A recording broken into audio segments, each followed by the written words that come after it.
For the repair of the PCB from Graviner Mk oil mist detector, the following procedures were necessary: replacement of various electronic components and general cleanup of the unit. For testing, we connect the PCB to a spare oil mist detector unit. We add a 220 volt AC power supply to the oil mist detector unit and we perform a run test.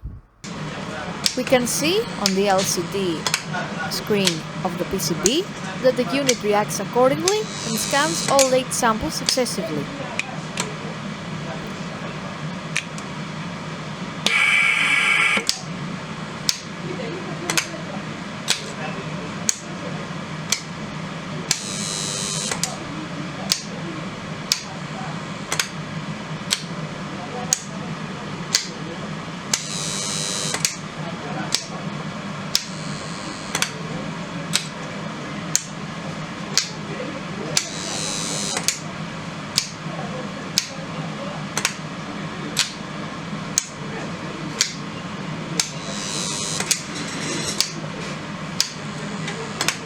It is now clear that the PCB is working successfully and is ready to be delivered to the customer.